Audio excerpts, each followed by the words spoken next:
Allah yaghfir lahum wa yarhamhum wa yu'ti darajatin fil jannah. Syai'ulillahi lahumul Fatihah. A'udzu billahi minasy syaithanir rajim. Bismillahirrahmanirrahim. Alhamdulillahi rabbil alamin arrahmanir rahim maliki yaumiddin. Iyyaka na'budu wa iyyaka nasta'in ihdinas siratal mustaqim. Siratal ladzina an'amta 'alaihim ghairil maghdubi 'alaihim waladdallin. Amin. Salatullah salamullah ala Taha Rasulillah. Salatullah salamullah ala Yasin Habibillah. Salatullah salamullah ala Taha Rasulillah. Salatullah salamullah ala Yasin Habibillah. Tawassalna bi bismillah wa bil hadi Rasulillah wa kulli mujahidin lillah bi ilman ya Allah. Salatullah salamullah ala Taha Rasulillah. Salatullah salamullah ala Yasin Habibillah. Ilahi salimil ummah minal afati wal niqmah. Ilahi salimil ummah minal afati wal niqmah. Wa min hamim wa min ummami ahlil badri ya Allah. Salatullah salamullah ala Taha Rasulillah. Salatullah salamullah ala Yasin Habibillah. Walhamdulillahi rabbil alamin.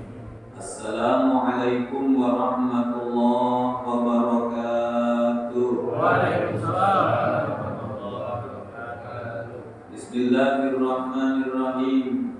Alhamdulillahi rabbil alamin wal 'aqibatu lil muttaqin wala 'udwana illa 'alal zalimin. Wassalatu wassalamu ala asyrafil anbiya wal mursalin sayyidina wa maulana Muhammadin wa ala alihi wa sahbihi ajma'in. Amma ba'du. Subhanaka la ilma lana illa ma 'allamtana innaka antal alimul hakim. Rabbi shrah li sadri wa yassir li amri wahlul 'uqdatam min lisani yafqahu qawli. Allahumma ja'alna mimman yastami'una al-qawla fayattabi'una ahsana. Amin ya rabbal alamin. Yang saya muliakan para guru, para muallim, para pendidik, para hujjaj, para sepuh, ini sepuh, tokoh-tokoh masyarakat, tokoh-tokoh agama, wabil khusus jajaran ketakmiran Masjid Al-Ma'arif dan sedoyo jajarane beserta para jamaah, para pecinta majelis kebaikan, para pecinta rumah Allah, para pecinta amal soleh yang kesemuanya sangat kami hormati dan kami banggakan rahimahullah. Bersyukur kepada Allah Subhanahu wa Ta'ala mengawali kajian kita pada malam hari ini dengan ucapan Alhamdulillahirabbil alamin. Bersolawat kepada Rasulullah dengan ucapan Allahumma sholli wa sallim ala sayyidina Muhammad wa ala ali sayyidina Muhammad. Pada malam hari yang insya Allah dimuliakan Allah ini, di mana kita berada di dalam bulan yang dihormati, bulan yang dimuliakan Allah, yaitu bulan Zulqa'dah. Dan kita berada di tempat yang mulia, yaitu masjid, tempat di mana banyak turunnya rahmat Allah. Dan dalam keadaan yang mulia, di waktu yang mulia, mabainal isya'ain, waktu yang ada di antara waktu maghrib dan isya. Jadi isya'ain itu dua isya, itu dimaksud waktu maghrib dan isya. Ini waktu yang sangat istimewa, ini waktu yang sangat mulia untuk urusan akhirat. Sampai-sampai dikatakan para bapak, para ibu, saking istimewanya waktu antara maghrib dan isya, jika mau dipilih salah satunya, kalau tidak mau milih berarti kedua-duanya harus dilaksanakan. Kalau tidak memilih salah satunya, maka pilihan yang paling utama adalah menghidupkan waktu di antara maghrib dan isya. Sehingga dikatakan mana yang harus dipilih atau mana yang lebih utama dipilih, puasa sunnah meninggalkan maghrib dan isya, atau waktu yang ada di antara keduanya karena sibuk buka, karena sibuk istirahat setelah buka, lalu meninggalkan waktu yang ada di antara maghrib dan isya, atau tidak puasa sunnah, lebih mengutamakan menghidupkan antara maghrib dan isya. Maka jawaban yang pertama, kalau memang harus dipilih, ya kedua. Kalau memang harus dipilih semua, ya kedua-duanya. Tapi kalau mau dipilih di antara yang paling lebih dipilih, kata ulama, adalah menghidupkan waktu maghrib dan isya. Sehingga orang-orang dulu, orang-orang salafun saleh, ulama salafun saleh terdahulu, mereka itu tidak memberikan kesempatan siapapun orang lain untuk berjumpa dengan mereka, bertamu dengan mereka di waktu antara maghrib dan isya. Mereka menutup, bukan berarti tidak mau kedatangan tamu, tidak mau menerima tamu. Karena kedatangan tamu itu anugerah dari Allah. Sebab kedatangannya membawa berkah rahmat dari Allah, pulangnya mengambil apes-apes kulo panjenengan yang ada di rumah. Ito niki dan beliau ito niki Pak, banyak apes-apes yang mungkin dibawa melalui diri kita. Dari luar kita dolim sama orang lain. Dari luar kita melakukan hal yang melanggar aturan Allah, ke bawah ke rumah, nancep di rumah-rumah kita apes-apes urip, sehingga kadang-kala orang berkata, isu ini kok apes terus urip. Ini mari siji iki. Turun mari teko mana. Jadi antara keutamaan tamu itu datang ke rumah kita, walaupun mungkin menghabiskan secangkir air di rumah kita, secangkir kopi kita atau gula kita, atau mungkin jajan mengeluarkan bondok di rumah tamu, sekilas mata memang ada yang kurang, tapi nanti balasannya setelah mereka pulang, pahala yang besar, keutamaan diantaranya kalau tamu itu keluar dari rumah kita akan membawa apes-apes rumah yang dosa berat, bala petaka, bencana musibah yang mestinya menimpa itu keluarga, urung karena dibawa sama tamu-tamu. Bukan berarti tamunya mikul apesnya kita, nanti kita nggak mau bertamu ke rumahnya orang. Betul gitu. Itu keistimewaannya kalau ada tamu. Kalau ada tamu jangan merasa berat dengan kedatangan tamu. Dan Nabi-Nabiullah itu senang, sahabat itu senang didatangi tamu. Orang soleh itu senang, Pak. Kalau dalam 1 minggu tidak ada tamu rumahnya, dia undang orang supaya datang ke rumahnya, diajak makan bareng. Karena istimewanya tamu. Tetapi ketika ada di antara waktu maghrib dan isya, walaupun penting ada hasil dunia yang didapatkan atau mungkin urusan yang lain, tapi kalau datangnya antara maghrib isya, sepunten dengan kata, bila saya tunggu sampai nanti selesai isya. Kenapa? Karena beliau orang soleh itu memanfaatkan waktu malam yang pertama, karena mereka khawatir takut nanti di sepertiga malam yang terakhir beliau tidak bisa bangun. Minimal ada waktu di antara waktu malam yang lebih istimewa, mulia, utama daripada waktu siang, dimanfaatkan dalam rangka beribadah kepada Allah. Ulama disilat orang-orang dulu kita masih kecil ngajinya maghrib di isya. Tidak ada maghrib isya keluyuran kita dulu. Ngajinya maghrib isya. Orang-orang soleh begitu ditutup rumahnya. Apa yang mereka kerjakan? Baca Yasin. Oh saya tidak mau Yasinan Ustaz. Ya Al-Quran sudah. Asli ini bodoh biaya betul. Baca Yasin yang juga Al-Quran kan sama. Itu kok tiap malam Yasin, ya terserah yang mau baca-bacanya mau Yasin kan gitu. Nggak usah diprotes. Untung masih baca Al-Quran daripada lagu-lagu nyanyi. Kan nonton. Yasin, hanya baca Yasin maksudnya. Dalilnya ada. Yasin 50 alam Yasin itu menurut niatnya untuk apa dibaca. Artinya jangan main itu orang yang Yasinan, itu orang bagus berarti mau baca Al-Quran. Mau berdialog kepada Allah sampai kadang-kala mereka tidak pernah ngapal dengan sendirinya. Gitu begitu. Ngapal mereka. Anaknya, istrinya, keluarganya tidak boleh keluar, duduk itu orang dulu. Walaupun bukan kiai, bukan bangsa ulama, tapi orang-orang dulu mengikuti salafun saleh, kehidupan mereka keluarganya niru salafun saleh. Tidak keluar, khusus makin bisa ibadah, urusan akhirat. Karena mungkin siang hari, pagi sampai sore, gawe dunia, nek tukang kayu saben dino dia tiba. Nek kulit, pasir, semen ya. Masa kerja dari jam 7 sampai jam 4, berapa jam? 7 8 jam ya. Antara 7 8 jam, Pak. Lebih banyak urusan dunia. Urusan akhiratnya kapan? Cuma ngandalkan sholat 5 waktu. Iya, kalau 5 menitan, 25 menit dalam sehari semalam. Urusan dunianya lebih daripada jam, bukan menit.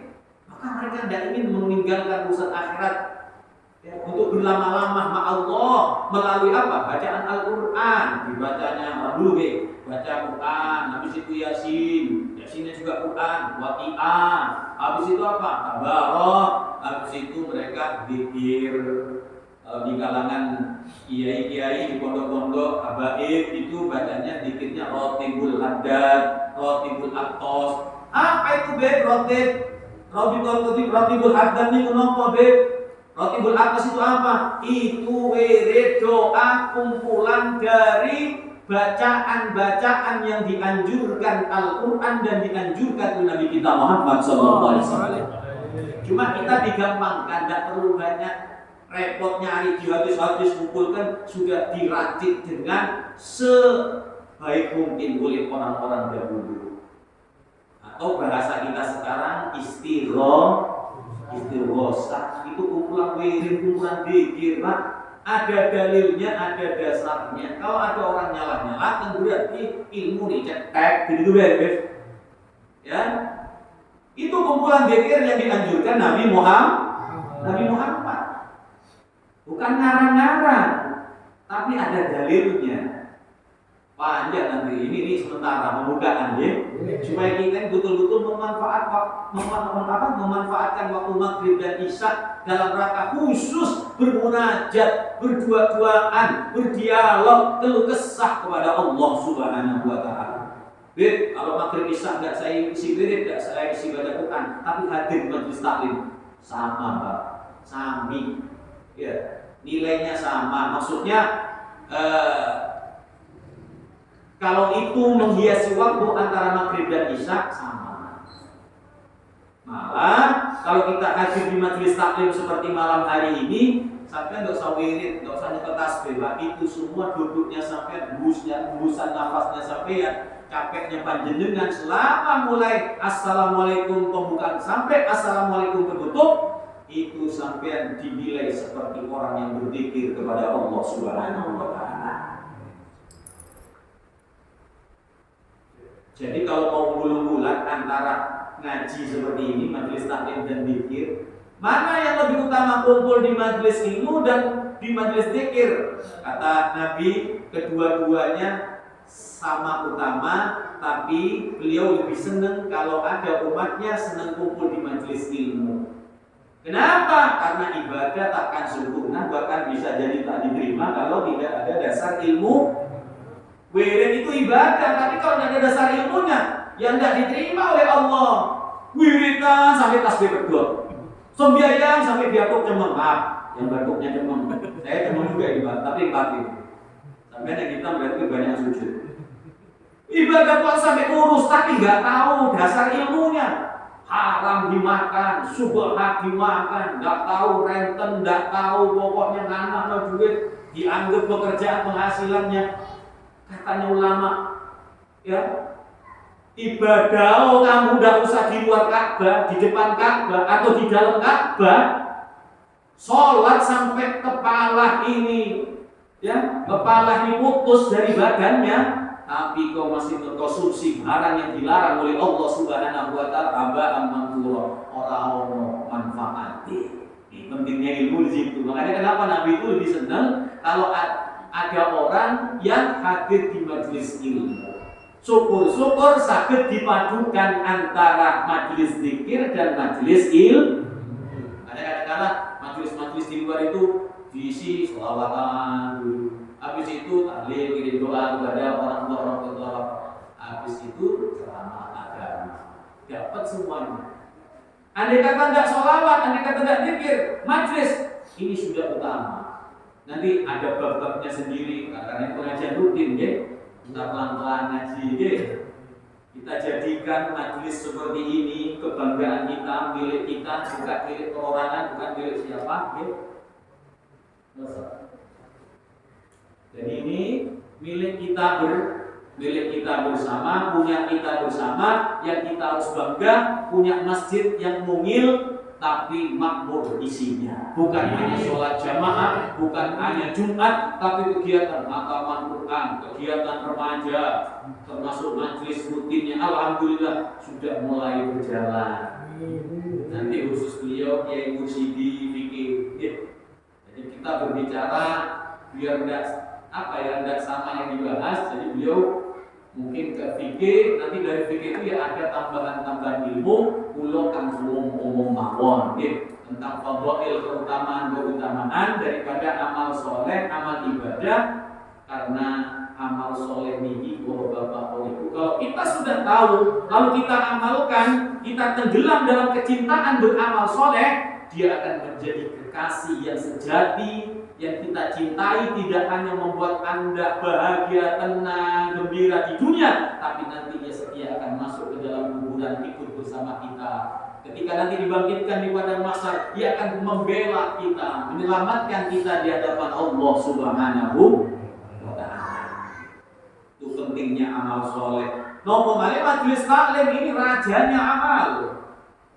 Iya, sesuatu yang paling disenangi, bukan berarti Nabi tidak senang kalau ada orang kumpul membaca sejarahnya Nabi Muhammad. Maulid berjanji itu kumpul mengingat nama yang dicintai oleh Allah. Kita saja mengingat orang yang soleh, mencintai orang yang soleh, turun rahmatnya Allah Subhanahu wa taala. Apalagi kalau yang diingat ratu nih wong kang soleh, jadi bukan Nabi Muhammad. Ya tambah hebatan lagi Bapak Ibu yang dimuliakan Allah.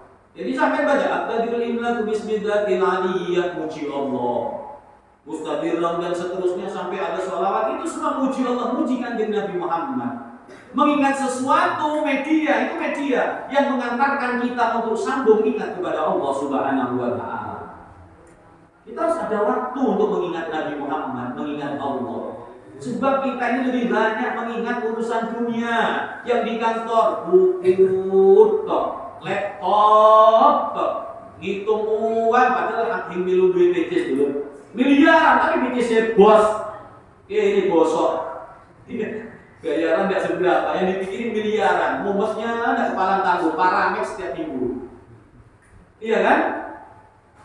Apalagi kalau orang lebih asik dengan dunia, itu Allah akan buat orang tersebut tidak pernah selesai urusan dunianya. Tapi kalau orang yang lebih menyibukkan dirinya dengan urusan Allah, sibuk dengan Al-Quran, sibuk dengan zikir kepada Allah Subhanahu wa Ta'ala, urusan dunia yang katanya jelimet ruwet akan mudah diselesaikan satu persatu. Tahu mari. Ini akan diberikan kepada orang yang lebih mengutamakan sibuk dalam urusan munajat kepada Allah Subhanahu wa Ta'ala. Dan nanti keutamaan-keutamaan itu semua akan didapat kalau kita ngaji pelan-pelan. Mungkin di antara kita, mungkin di antara kita tidak pernah menyambi pendidikan pondok pesantren, atau mungkin sekolah hanya lebih banyak kepada sekolah umum. Mungkin ngajinya hanya ketika sampai kelas 6. Belum hatam ilmu agamanya, yang penting ngaji lancar, kadang kurang pati lancar, gede sidik isin. Mundur Pak, pensiun ngaji anak kita. Orang tua terus dia ada dorongan, supaya pokoknya memang anak yang nggak ngaji temenan, tahu sholat, tahu bisa ngaji, tapi kan nggak tahu ilmu yang menunjang sahnya sholat, betulnya ibadah. Nah, mungkin di antara kita tidak pernah menyambut pendidikan pesantren atau tidak pernah menang lebih banyak pendidikan agama. Dengan di usia senja begini kita hadir di majelis yang alhamdulillah Masjid Al-Ma'arif membuka majelis rutin. Mudah-mudahan kita bisa istiqomah. Amin. Sampai kapan Habib? Dari Habib Hasim itu tiros Habib Hasim ngaji sampai mati.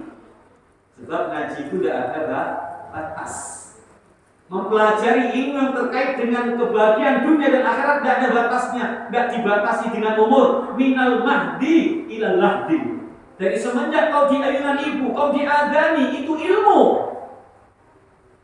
Ditalkin telingamu agar nembus ke dalam hatimu, agar pertama kali yang kau dengar, yang nembus hatimu lafaz Allahu Akbar, Allahu Akbar. Itu ilmu. Akan diajar sama orang tuanya sambil gendong baca sholawat. Maulaya sholli wa sallim. Kadang zikir. Iya. Mulai sejak di ayunan sampai masuk ke liang lahat, pun kita juga diajari. Setelah ditanam juga diajari. Jangan dikira orang yang mati dan mendengarkan suaranya orang-orang yang hidup. Orang yang mati itu Pak, Bu, kalau sudah masuk di alam barzah itu diumpamakan seperti di dalam akuarium. Dia tahu dengan siapa yang ada di sekelilingnya. Tahu Pak, cuma dia tidak berdaya sudah, karena sudah berada di penjara yang namanya barzah. Tapi kalau sampai bacakan doa, sampai berkata-kata, dengar mereka. Kalau tidak dengar, tidak mungkin Rasulullah mendoakan mereka. Ya. Allahumma ighfir lahu warhamhu wa'afi wa'fu. Allahumma la tahrimna ajru wa la taftinna ba'dahu. Banyak hadis-hadis menerangkan Nabi itu ketika sampai di salah satu sumur di Yaman, beliau berkata, perkataan itu diabadikan dalam Al-Quran. Nabi ngomong wajah beliau masuk ke arah sumur tersebut. Apa yang sekarang kalian dapati dari Tuhan kalian? Kami mendapati apa yang benar-benar telah engkau sampaikan Rasulullah. Artinya mereka mendengar Bapak Ibu, barzah itu sebetulnya tidak jauh dari alam kita. Ya, alam yang nempel dengan alam dunia dan nempel dengan alam ba'ats, alam kebangkitan. Itu alam tersendiri yang membatasi antara kehidupan dunia dan akhirat, dekat mereka. Kalau kuburannya jauh, tapi sampai rumah tengeriki mereka tahu, dengar mereka. Dan Nabi SAW ketika Siti Aisyah keluar di malam nisfu Sya'ban, Nabi keluar, Siti Aisyah ini buntuti dari belakang. Nabi ketika sampai di kuburan Baqi, kan dekatnya Madinah, di situ ada kuburan Baqi, ya pernah haji atau umrah, iya kan? Kuburan Baqi. Malah orang yang kalau haji turunnya, kalau pertama turun di Madinah, nanti masuk ke Raudhah. Habis itu Raudhah ziarah, terus kalau mau masjid lagi ada jalan muter di situ melewati kuburan Baqi, kita dianjurkan salam kepada orang-orang yang ada di kuburan Baqi yang sudah meninggal, Pak. Nabi itu mengucapkan assalamualaikum ya ahlal diyar, ya ahlal kubur. Kalau kita kan begitu, menunjukkan mereka mendengar suara kita. Itu Siti Aisyah yang menyaksikan Nabi mengucapkan demikian. Lalu Nabi memberitakan, "Hei Aisyah, kalau kau lewat kuburan, kau coba nentok, ucapkan salam kepada mereka." Itu menunjukkan bahwa mereka dalam kubur yang mendengar. Nah, kita diajari sampai masuk kubur itu masih diajari, dituntun, ditalkin. Yang kita kenal dengan talqin, kan gitu kan? Man rabbuka wa man nabiyyuka wa ma kitabuka, kan gitu ya? Wa ma qiblatuka, dan semuanya itu sebetulnya tidak hanya mengajari yang ada dalam kubur, tapi yang hidup ini diingatkan. Ngomong burung mati siloleh punilingaan. Besok ini pertanyaan yang akan dipertanyakan. Itu usaha kita mengajarkan mereka. Artinya begini, saya hanya mau menjelaskan, menuntut ilmu itu tidak ada batasannya dari kita di ayunan dulu sampai masuk ke liang lahat. Maka jangan sungkan, jangan merasa malu usia sudah tua kok masih ngaji, justru itu lebih pantas. Kecuali kadung sekolah umur 1 tahun, nganggo SMA, lebih SMA, diguyur bilang balik. Kan sambut dia itu kan gitu. Tapi kalau sarungan, pakai peci, pakai ini berangkat ke masjid, ya Allah, orang kan geleng-geleng karena terharu, gitu. Masya Allah, gue jalan terseok-seok tapi kuat ke masjid. Nah, dari sepak bola 30 lapangan, lugur beset belayu. Masjid diundang adzan zuhur, asar, maghrib, isya, lumpuh sikile bisa. Masjid dibuang tuwek terseok-seok diaduk nang masjid. Bangga orang Pak, apalagi nuntut ilmu. Kalau bisa kita ini mati dalam keadaan menuntut ilmu. Karena keutamaannya nanti ada bab khusus keutamaan daripada menuntut ilmu, biar ada nanti sistematis urutan, karena kan ngaji rutin ya. Kalau sampai ada bosan sama saya ya terus saya temani sampai ya. Tapi kalau bosan bisa ganti-ganti monggo. Ya, enggak apa-apa. Saya banyak di majelis masjid baik itu tidak harus saya jadi gantian. Dalam 1 bulan itu 4 kali pertemuan, 1 minggu sekali gantian. Habib, Ustaz, Kiai, Habib terus seperti itu. Nah kalau mau seperti ini, ya monggo, oke. Setelah dengan ya, saya kuatin dengan. Nek kula mboten bosen Pak, karena saya dari dulu hobinya belajar ngajar. Tapi ngajar di sekolah. Kalau di sini saya tidak ngajar boten. Saya cuma membaca, telinga saya dengarkan, sampai Anda usah baca, ikut dengarkan, nanti ayo bareng-bareng melaku tengersane Gusti Allah dengan ibadah sama-sama. Tapi jangan ditinggalkan majelis ilmu ini. Eman Pak. Insya Allah berarti kalau sampai akan lanjutannya tentang keutamaan majelis, biar kita itu selalu berada dalam majelis. Dan tentunya majelis ini termasuk bagian daripada amal soleh. Jangan sampai kita tak cinta dengan majelis. Harus menjadikan majelisnya orang-orang soleh, amal soleh ini sebagai kekasih kita. Kadang-kadang orang kebalik, dia cinta pada dunia, cinta harta, cinta jabatan, cinta ilmu, cinta kendaraan, cinta hobi. Cintanya sama burung, Pak. Isu-isu itu ngadusi mantu. Ada kan? Dimakani orangnya belum makan, Pak. Padahal pikir itu, dilus-lus seperti jago itu, belum apa-apa sudah minggir ayamnya. Itu tandanya karena hobinya, kesenangannya, kecintaannya begitu. Tidak dilarang, cuma jangan kelewatan. Maksudnya jangan sampai cinta terhadap dunia justru melupakan kecintaan terhadap akhir.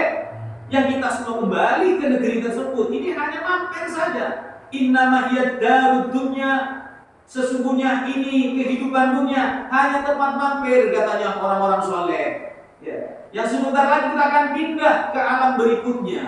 Yang namanya mampir untuk melakukan perjalanan yang jauh, melanjutkan perjalanan, tentunya mampirnya untuk menambah bekal, mengisi BBM, mempersiapkan bekal sebanyak-banyaknya untuk kita bawa perjalanan yang jauh menuju ke negeri akhirat. Jangan tertipu seperti orang yang tertipu ketika sampai di pulau dunia, merasa dunia begitu indah, seakan-akan tidak ada lagi kehidupan di dunia ini. Tertipu dia, dan ikut nyebrang bersama teman-temannya yang lain. Dia tetap kecantol di dunia. Akhirnya apa yang terjadi? Ketika kenyataan harus mereka alami, tenggelam hancur kehidupan dunia itu dengan kiamatnya, dibangkitkan di hari kebangkitan, hari kiamat, maka menyesallah orang-orang yang menyesal ketika hidup di dunia. Orang-orang yang dimuliakan Allah, Al-Imam Hatim Al-Asam Di pembukaan sedikit kita mengkaji keutamaan kita hadir di majelis antara waktu maghrib dan isya. Biasanya tidak terasa, Pak. Tetap ngomong-ngomong, wassalamualaikum. Ya, jadi menunjukkan kalau sampean tidak terasa, kalau tahu sholawat adzan berarti sampean menikmati ya di majelis ini. Berarti sampean khusyuk. Orang khusyuk itu tidak terasa. Tidak dirasakan capek keju tapi tidak dirasakan khusyuk dengan kenikmatan hadir kumpul bersama di majelis ilmu. Orang yang hakim seorang salafun saleh, beliau alim alamah, bukan hanya alim alamah tapi masuk golongan ulama sufi. Ulama sufi itu orang yang hatinya bersih, orang yang hidupnya hanya untuk Allah. Apapun yang berkait dengan dunia selalu diniatkan untuk Allah. Bekerja untuk Allah. Apa maksudnya bekerja untuk Allah? Dia bekerja semata-mata melaksanakan perintah Allah. Bukan untuk memperkaya saja, bukan. Tapi untuk melaksanakan perintah Allah. 2, semata-mata mencari jalan yang halal. 3, tanggung jawab mencukupi, menghidupi anak dan istri. Yang keempat, agar tidak minta-minta kepada orang lain. Jadi semuanya urusan dunia apapun yang dia lewati, dia alami, semuanya lillah, sebagaimana ikrarnya di dalam sholat, inna sholati wa nusuki wa mahyaya wa mamati lillah rabbil alamin. Wa mamati wa mahyaya, hidup mati. Berarti apa yang ada di antara hidup dan mati, seluruh kehidupan kita lillah. Kita terus diajarkan dalam sholat, kamu yang sholat terus latih, tingkatkan bahwa hidupmu apapun yang terkait denganmu dunia akhirat lillah. Jangan sampai tidak lillah. Karena kalau tidak lillah, takkan lama kau merasakan kenikmatannya. Tapi kalau lillah, kau akan terus lanjut merasakan kenikmatan hidupmu dalam suka dan duka. Karena lillah. Itu orang. Lah Imam Hajar Al-Asqalani ini seorang sufi besar. Jadi sufi itu ciri-cirinya hatinya bersih. Ya, imannya, keyakinannya mentok sudah. Tidak perlu bukti lagi. Andai kata dikasih bukti, tetap tidak akan menambah imannya karena imannya sudah mentok. Kalau kita kan mungkin dikasih bukti tambah yakin kan, nambah kan. Kalau orang-orang soleh seperti Sayyidina Ali karramallahu wajhahu mengatakan, "Lau kushifal ghita masdatu yakinan." Seandainya dibuka singkat, mata kita kan lagi dihijab oleh Allah, sehingga gaib-gaib itu tidak kelihatan, surga neraka tidak kelihatan, kiamat tidak kelihatan, akhirat tidak kelihatan. Seandainya dibuka, kata Imam Ali, "Lau kushifal ghita masdaq keyakinan," tidak akan menambah yakinnya saya. Bukan berarti belum tidak yakin. Artinya antara ketika dihijab sama disingkap tidak ada beda, sama keyakinannya. Paham ya? Tidak perlu bukti sudah. Andai kata diberi bukti, tetap seperti yakinnya ketika tidak ditampakkan oleh Allah Subhanahu wa Ta'ala. Ini namanya hakul yakin. Bukan lagi ilmu yakin, tapi ini hakul yakin. Maksudnya dengan ini ada tanda-tanda menuju keyakinan. Kenapa? Surga tidak pernah kelihatan, neraka tidak pernah kelihatan. Ini kan malaikat siksaannya kita hanya dengar informasi dari Allah melalui Rasulnya, melalui kitab suci dan hadis. Tapi jenengan seperti ini. Orang-orang yang dunia, cinta dunia, tak butuh sama akhirat. Ngaji ya paling gede-gede. Yang mulai ngaji gede-gede. Kau dulu nunggu, makanan ilmu diamalkan. Besok kan gede gimana? Ini apa gitu? Tapi awal kecil yang gede-gede itu yang dipikiri ya. Ngopi, rokok sampai jam 12 bunyi. Esok gede mana? Ini biasa gede-gede tok dulu. Jadi mau ngaji di mana gede-gede tok.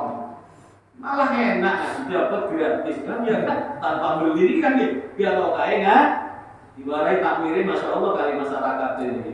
Mungkin, ayo rebutan sodako besok. Saya punya majelis dulu kosongan, Pak, keringan Pak. Saya banyak majelis. Dalam 1 bulan itu ya kira-kira ada lebih 20 majelis saya. Majelis rutin itu, belum yang majelis khusus ya. Majelis kados niki rutinan. Nah ini nambah lagi saya di sini. Berarti tambah lagi saya. Nah itu dulunya kosongan Pak, tapi terus mendengarkan kajian-kajian. Lebih lebih manfaat pengajian rutin daripada setahun sekali. Setahun sepisan, elek lagi dulu hilang dulu. Ya setahun mana ngenteni maulid, ngenteni Isra Mi'raj Pak. Apa kita banyak ilmu kan gitu. Insya Allah dengan kita majelis seperti ini lebih anfa, lebih melekat di hati kita. Iya, apalagi kajiannya nanti berbeda-beda. Kalau Isra Mi'raj Maulid untuk balik ke beda, otomatis metode kan dikaji. Iya, Anda. Kok ini gua gitu ya. Lah ya ini dia maning ya. Tapi kalau kita ngaji rutin, nanti ini hatam, nyari yang lain. Hatam, kitab yang lain. Sehingga kita mencicipi kehidupan bagaimana di pondok pesantren orang-orang salafus saleh dulu menghatamkan kitab-kitab kita, akan semakin banyak lapang wawasan kita tentang agama Islam, sehingga tidak cetek pikiran, gampang menyalah-nyalahkan orang yang beda paham dengan kita. Dan kalau kita yang sudah paham dengan ilmu kados panjenengan ini, tidak mempermasalahkan perbedaan. Bila begitu, tidak mempermasalahkan, saling menghargai, tidak mengatakan sesatlah, dolalah. Kita ahlu sunnah wal jamaah antipati, menyesat-nyesatkan saudaranya yang kiblatnya sama, Qurannya sama, nabinya sama. Bila begitu, ya kan urusan perbedaan faham itu sudah sejak dulu di kalangan sahabat terjadi, saudara. Sampai tabi'in terjadi, makanya ada 4 imam mazhab. Iya.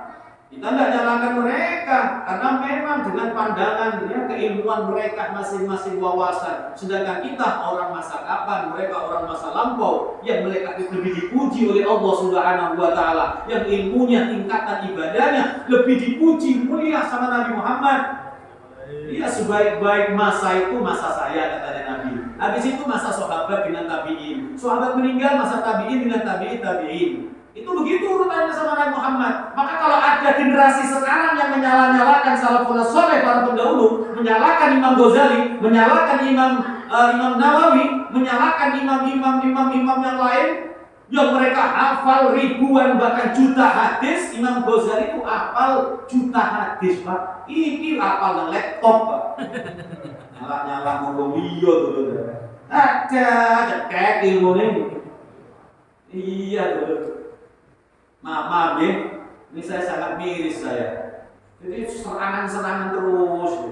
Kenapa sih? Sudah lana amaluna walakum amalun. Ayo amal isun, kan isun yakini isun amal. Riku aku yakin monggo. Sudah lepas. Kita lebih fokus kepada saudara-saudara yang masih banyak meninggalkan sholat. Kita fokus kepada saudara-saudara yang masih tidak jauh dari riba. Kita fokus kepada saudara-saudara yang masih menyebarkan fitnah di tengah-tengah masyarakat. Kita duduk, kita klarifikasi, ayo duduk bareng. Rahmatan lil alamin. Tidak ada permusuhan. Tapi tetap ono karena kehidupan seperti itu. Mesti ono wis. Jadi jangan heran sampean, pasti ada. Makanya ada istilah likuli Musa Fir'aun. Setiap ada Nabi Musa pasti ada Fir'aunnya. Cuma lebih parah Fir'aun kan urip nang zamane Kanjeng Nabi Muhammad. Lebih parah dulu.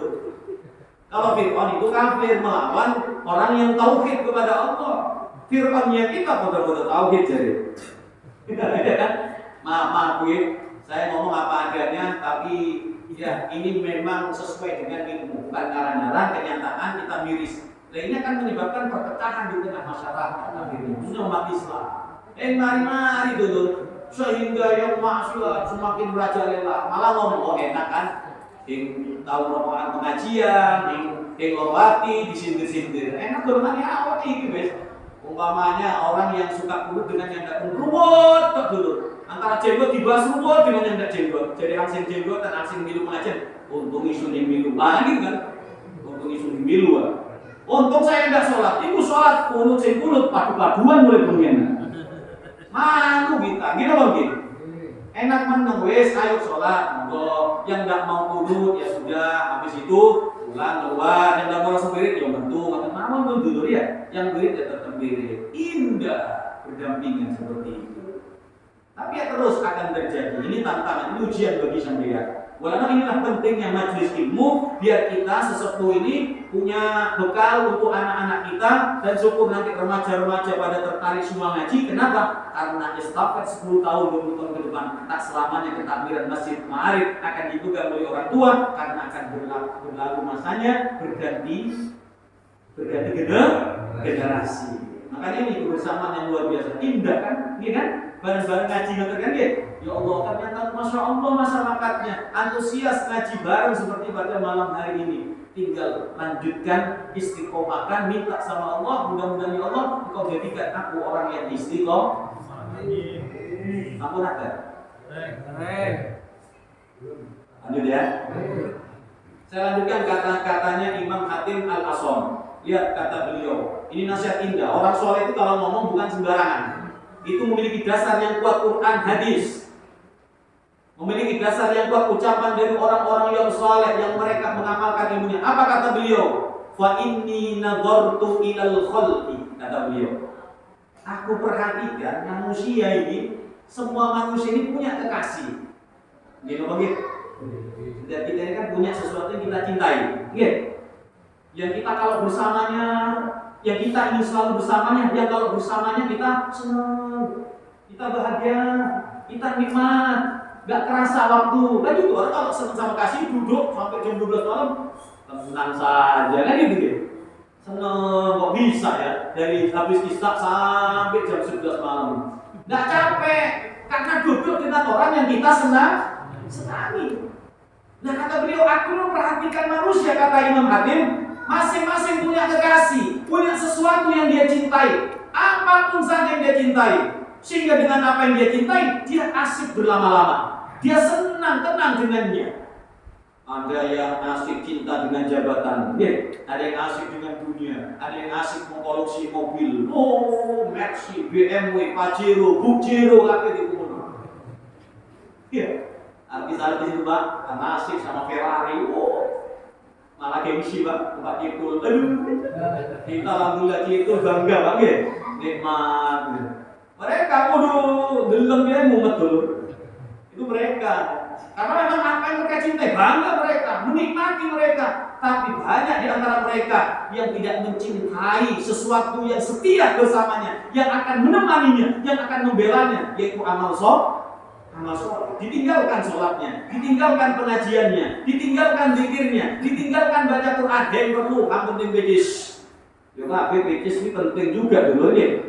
Karena ada ibadah-ibadah yang pakai uang, sodako, berangkat haji, ini pakai uang semua itu, kurban nanti ini ya, yang punya uang, yang mampu, jangan ditahan-tahan, karena turun karuan ketemu lagi dengan hari kurban tahun yang besok ini belum karuan dulu ini kan. Nah, ditakdir pas hari 10, 11, 12, 13 Anda mampu di hari ini, di 4 hari itu, artinya mampu ada kelebihan yang cukup untuk dibelikan ternak kurban atau urunan sapi, maka Anda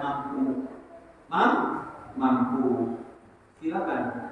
Sebab itu bisa jadi ibarat umpannya ikan besar harus besar umpannya. Kalau ingin dapat rezeki ikan yang besar, umpannya besar. Kalau kecil, romewe mari dulu. Nyicil tau kurang Ricit yang mari-mari. Jadi kamu romewe, pada suki, sudah apa romewe dulu.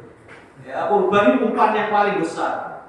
Demi Allah akan dibalas berlipat ganda. Berkaitan dengan beramal soleh, sesuatu yang dicintai. Jadi setiap kita ini punya sesuatu yang dicintai, pasangan hidupkan, anak, keluarga. Sehingga kadang-kadang dia melupakan yang lain karena asik dengan pekerjaan yang dia cintai, asik dengan permainan HP, game, dan sesuatu yang dia cintai. Lupa waktu, lupa istirahat, lupa pada tubuh yang ia, mata punya hak untuk istirahat, badan punya hak istirahat. Ojo sampai jerit protes akhirnya geblak. Protesnya mata ini semua geblak sakit. Iya. Karena apa? Semangatnya tinggi tapi lupa kekuatan fisiknya. Maka kita harus memberikan haknya fisik kita. Karena apa tadi? Cintanya kelewatan. Karena mengikuti cinta yang didorong hawa nafsu birahi. Para rawuh dimuliakan Allah. Lalu lalu mengatakan, "Fa'idza kullu syaksin lahu mahbub." Ternyata setiap orang, ya, setelah kuperhatikan punya kekasih yang dia cintai. Api fa'idza dakhulal qabr. Ternyata begitu masuk ke dalam kuburan dia tinggalkan dunia serta apa yang dia cintai, fariqahu mahbubi. Dia tinggalkan, dia pisah apa yang dia cintai. Rumahnya dia tinggal, tanahnya yang lebar dia tinggal, hartanya, mobilnya dia tinggal, yang disimpan di bank mengikuti sifat kikir. Padahal dia mampu sedekah, mampu zakat, mampu kurban dan dikeluarkan karena eman, karena kikir, mati. Gak aman sampean. Tidak aman Pak, orang yang meninggalkan hartanya karena ada unsur kikir, lain unsur untuk kewajiban anak yang ditanggung, keluarga, atau nanggung panti asuhan, nanggung donatur masjid, lain Pak. Tapi kalau ada unsur eman, disimpan hartanya karena eman mengikuti sifat kikir, nanti harta yang ditinggalkan itu akan petaka bagi almarhum dan almarhumin. Makanya untung yang punya anak soleh, ketika ditinggali harta warisan oleh orang tuanya, rukun, ayo kan sak durunge didum warisan, kita siapkan guru, ustadz atau kiai yang ahli. Kemudian sebelum itu ayo kita tutup dulu utangnya bapak. Terus ini harta bapak banyak, kita bangun masjid ya, yang hadiah pahala jarinya untuk bapak, kita belikan tanah. Oh nikmat punya anak soleh seperti itu pak. Tapi betapa sengsaranya orang tua ketika dia meninggalkan dunia. Dulu mati soleh-soleh anak itu. Ini ibu anak sawah itu sampai kadang-kadang orang tua meninggal, tadinya rukun jadi tidak rukun. Gila begitu. Tukaran rebutan dunia, ya Allah, lerek-lerekan. Tidak tahu siapa. Kata kemudian karena waris sebenarnya. Makanya ketika mati ditinggalkan semua kekasih-kekasih. Bahkan ketika kau diantar ke kuburan, apa kata Nabi Muhammad? Yatba'ul mayyit salasa, yang akan mengikuti orang mati itu ada 3. Ahluhu wa maluhu. Keluarga, harta, dan amal perbuatannya. Ternyata yang 2 yang dia cintai, ahluhu wa maluhu, tidak setia, tidak mau tinggal sama dia di kuburan. Habis patoknya dipasang, sudah selesai talqin, terus nasihat di kuburan, ditinggal pak. Harta sama keluarganya pulang, siap-siap untuk membagi-bagi waris. Yang mayat yang ada di dalam kuburnya ngelongsos ketika meninggalkan ahli waris yang tak sholat. Gusti, utang kredit turun punah Gusti, utang kredit turun lunas Gusti, mati solo, anak keturunan nganggur. Ya Allah, apalagi melihat anak keturunannya tukaran, saudara, ada dalam kebaikan, walah kirim doa, walah mengadakan acara kirim doa bersama untuk orang tua, nangis. Sudah dia dituntut oleh hartanya, dia sakit hatinya melihat anak keturunannya. Ya juga karena salahnya orang tuanya mungkin tidak dididik menjadi anak yang bisa berbakti kepada orang tua. Hianat yang dicintai di dunia, hianat. Meninggalkan kita kalau istrinya masih muda, ditoleh di tonggo ini, wah makin nongol, iya kan? Atau istrinya nyari yang lain, kok dibarakan, dikerosokan, adanya, gimana ini? Saya singkat, ini saya tutup. Nah, 2 khianat, ternyata yang setia amal perbuatan panjenengan, yang setia amal soleh, sholat ibu-ibu dan bapak-bapak, sholat jamaahnya sampean, majelis taklimnya sampean, dzikirnya sampean, sholawatnya sampean, sedekahnya sampean, kurbannya sampean, itu yang setia. Ngikut ke dalam kubur akan menjadi lampu yang menerangi gelapnya kubur, akan menjadi taman-taman kebun surga, akan menjadi penyebab lebarnya kuburan kita. Bahkan nanti ketika dibangkitkan di padang mahsyar, sedekah yang sampean keluarkan akan menjadi naungan-naungan dari panasnya sengatan matahari. Dan ketika Anda diadili, maka puasa Anda, Quran Anda akan menjadi sesuatu yang memberi syafaat kepada Anda semua. Oleh karena itu, kata beliau, setelah aku tahu orang itu meninggalkan dunia berpisah dengan kekasihnya, faja'altu hasanati mahbubi, maka aku jadikan amal solehku sebagai kekasihku. Litakuna ma'i fil qabri, agar dia kelak terus setia menemaniku sampai ke dalam kubur. Ditanya malaikat mungkar nakir, dia menjawab. Di alam barzah, di alam akhirat dibangkitkan, dia memberi pertolongan sampai di peradilan Allah Subhanahu wa taala. Begitulah nasihat beliau. Mulanya ini amal soleh kita punya, ayo dipertahankan menjadi kebanggaan kita. Kita punya gawe bareng, mudah-mudahan nanti menjadi keberkahan dari masyarakat ini.